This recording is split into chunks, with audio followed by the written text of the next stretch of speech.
यही प्रश्न जनक को भी हुआ था। जनक सो रहे थे, स्वप्न आया, शत्रुओं ने मिथिला पर धावा बोल दिया है और सैनिक घमासान युद्ध की तैयारी करें। और जनक राजाओं, पहले राजा लोग वोट से ही नहीं राज करते थे, मरे कोई और राज्य हम करें, ऐसा नहीं, राजाओं को मरने जीने का सवाल होता था। जनक युद्ध में गए, शत्रु राजा मिलकर आए थे, उनकी सेना ने और उनके सेनापतियों ने और शत्रु पक्ष के राजा ने राजा से, सैनिकों ने सैनिकों से, योद्धाओं ने योद्धाओं से लोहा लिया। देखते ही देखते जनक की मिथिला पर शत्रुओं का कब्जा हो गया। जनक को पकड़ लिया गया, बंदी बनाकर। मिथिला नरेश जनक की जगह पर दूसरा राजा है। जनक को आदेश दिया गया कि तुम धर्मात्मा हो, तुम्हारी जान नहीं लेते, लेकिन नंगे पैर नंगे सिर, केवल एक कटी वस्त्र, हाथ में लोटा, कंधे पे बगाल अंगोछा लेकर तुम मिथिला से रवाना हो जाओ हमारे राज्य से। अगर किसी मिथिलावासी ने सहानुभूति देकर जनक को रखा तो उसको फांसी की सजा दी जाएगी, डंडेरा पीट दिया गया। ये सारा स्वप्न चला।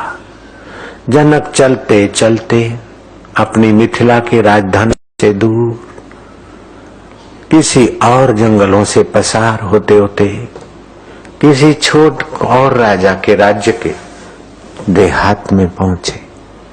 कहीं मंदिर के बाहर धर्मात्मा आदमी सदाव्रत खोले थे, गरीबों को, लुल्ले लंगड़ों को, भिखमंगों को खिचड़ी बट रही थी। जनक स्वप्न देखते हैं कि भूख लगी है, 4 दिन की पैदल की यात्रा में, जंगली सा तो चेहरा हो गया, फटे से कपड़े हो गए, और कपड़ों में क्या एक अंगोछा और धोती, हाथ में वो छोटा सा पात्र। जनक भिखमंगों के साथ लाइन में लगा। जब भिखमंगे खिचड़ी लेते लेते गए, जनक आखिरी में खड़ा है। खिचड़ी खत्म हो गई। बांटने वाले ने कहा, अरे गरीब का भाग्य भी गरीब होता है, अब खत्म हो गई, तू नया है, तुझे पता नहीं, जल्दी आना चाहिए, भाग यहां से।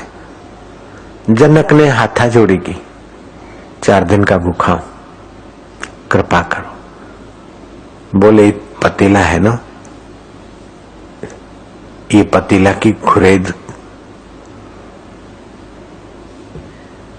उखाड़ ले, थोड़े कंकड़ भी होंगे, रख दे यहां, बदले में ये पतीला मांझ ले, फिर तेरे को ये खिचड़ी की खुरेद मिलेगी।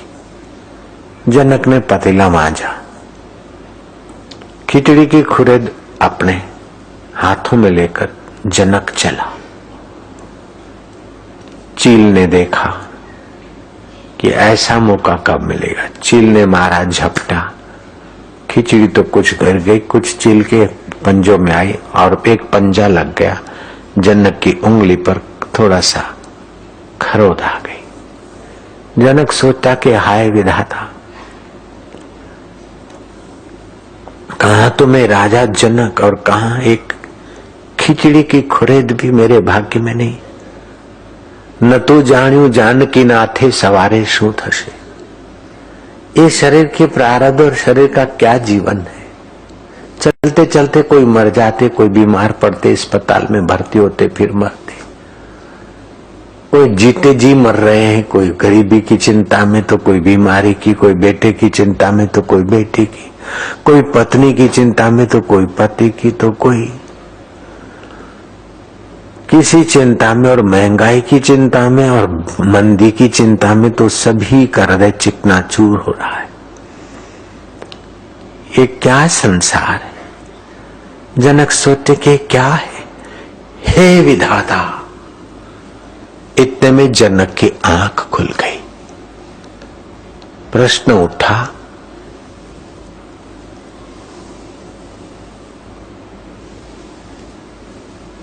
मैं तो अपने राजमहल में सोया हूं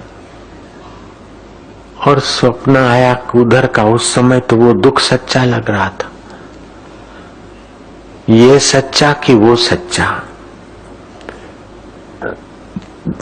जनक के जीवन में प्रश्न हुआ, जगत सच्चा या वो परिस्थितियां सच्ची? लेकिन रमण महर्षि के जीवन में तात्विक प्रश्न उठा कि मृत्यु को देखने वाला मैं कौन? ये सच्चा कि वो सच्चा? सोचते सोचते जनक को भी वहीं आना पड़ा तात्विक प्रश्न में। आखिर मैं कौन? ये सच्चा कि वो सच्चा? जनक ने ढंढेरा पिटाया। जो भी विद्वान ब्राह्मण ज्ञानवान हो, मेरी शंका का समाधान करे। ये सच्चा कि वो सच्चा? विद्वान लोग बड़े बड़ी पोथियों की बात करने लगे। दक्षिणा की लालच से कथा करने वाले उपदेश ठोकने लगे।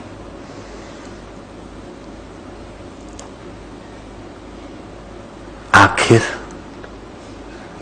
अष्टावक्र मुनि आए।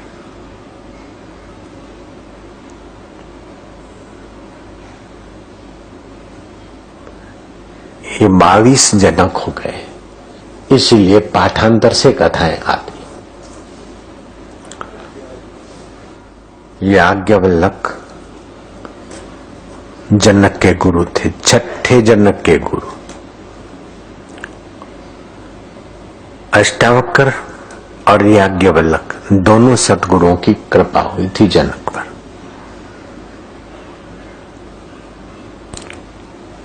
ज्ञानी थे, गोता मारा कि जनक को ये सच्चा कि वो सच्चा क्या, प्रश्न का रहस्य क्या है। महापुरुष के हृदय में प्रश्न की मूल की बात आ गई। बोले, जनक, न ये सच्चा न वो सच्चा।